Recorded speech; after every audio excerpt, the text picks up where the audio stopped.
Hi, my name is Sylvie and my job is to take the overwhelm out of paleo living.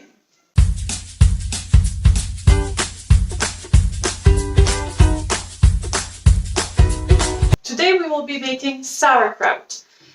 If you look for the link in the description below, you will find a blog post that I wrote and that teaches you how you can make sauerkraut in the most simple way possible. But today I decided to conduct a fun experiment, and that's what we'll be doing in this video. I bought this Masontops complete fermentation kit, and I thought it would be interesting to compare how this works with just doing sauerkraut in regular mason jars without all the fancy equipment. So let me show you what came in the box. Here you can see there's a wooden tamper that you can use to smash your cabbage. There's 4 glass weights that you put on top of your sauerkraut when you put it in the jars. And these lids are supposed to keep the oxygen out of your mason jars. So I will be making some sauerkraut with these lids and some sauerkraut with just the mason jar lids. But to get started, I already put salt. Again, if you want the recipe, check for the link in the description below. I already have put the salt on the shredded cabbage. And also, I have a lot of cabbage here because we will have a lot of jars.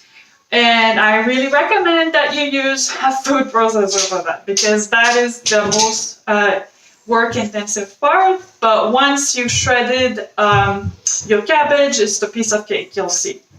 So let's start by pounding our cabbage using this tamper.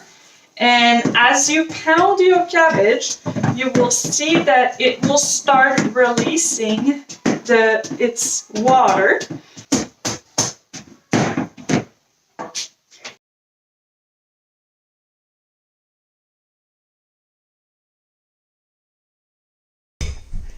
You'll find that after pounding your cabbage, it will reduce to about half its size. So this bowl here was almost filled with cabbage. And now I'm just about to work on this one, and I'll show you when I'm done. So it's actually not quite half, as you can see, but you can tell that the liquid is coming out. And now it's not reducing in size any longer, so I think it's done. And I'll show you also this one here, so you can see some of the liquid. There'll be even more liquid coming out as we press it down into the mason jar. Okay, so now it's time to fill up our mason jars, and I will be trying not only 2 methods using the regular mason jars and the Masontops, but also I will be trying just a regular sauerkraut recipe and a curry kraut recipe. So I think we'll have lots of fun, and we'll see how all these options compare. It is recommended that you leave about 1 inch of space at the top. So if you leave too much space, you'll have too much oxygen in your jar. Trust me, I've done it. I had 1 jar with maybe half, that was about half filled, and it developed a lot of mold. It was pretty disgusting. So press it down, and as you press it down with your tamper, again, you'll see the liquid rise up. Now you can see, I'm not sure if you can see. Let me come closer.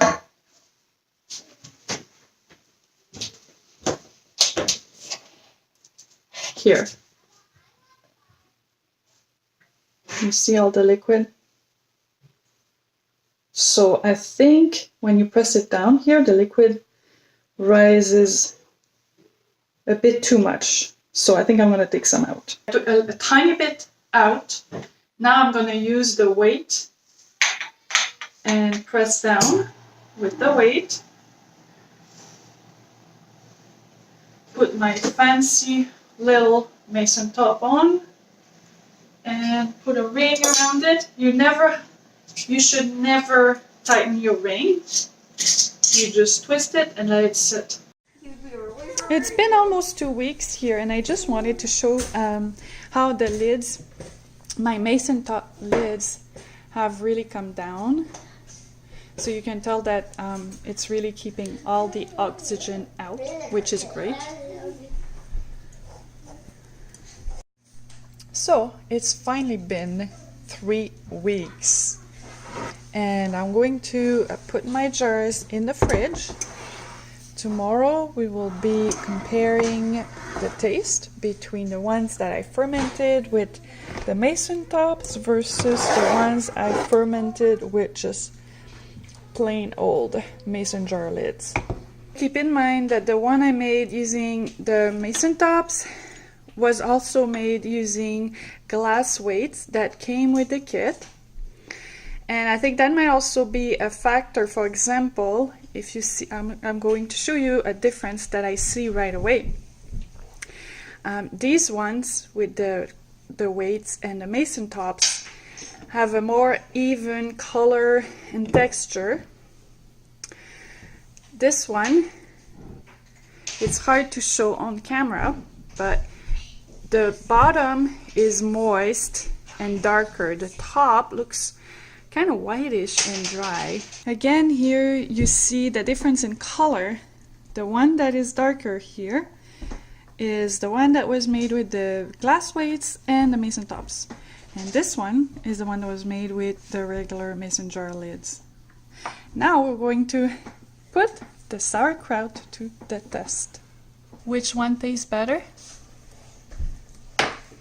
You want to taste it? Sure. No? I'll taste it. Okay, you tell me.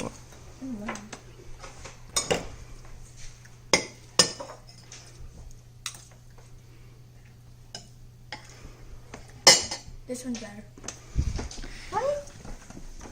Well, apparently Thomas likes the one that's made with the regular mason jar lids better. Okay.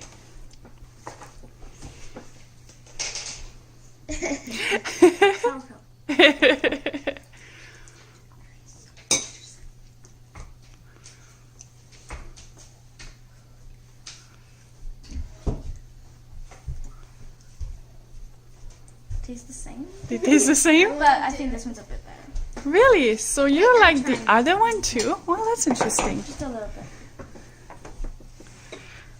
I'm gonna have to taste.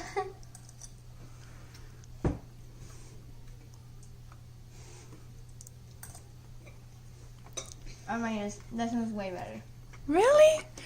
Everybody prefers the one that's made with the regular mason jar lid. This one's like way more sour. Oh, well. But the reason being that the one made with the Masontops is more sour. Okay, my turn to taste test the 2 sauerkrauts. So let's start with the sauerkraut made with regular mason jar lids. Now the Masontops.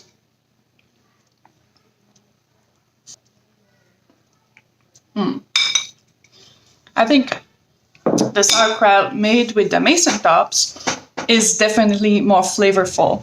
It's also slightly moister. That is definitely my favorite. I understand why the children prefer the one made with the regular mason jar lids. It's just a milder flavor.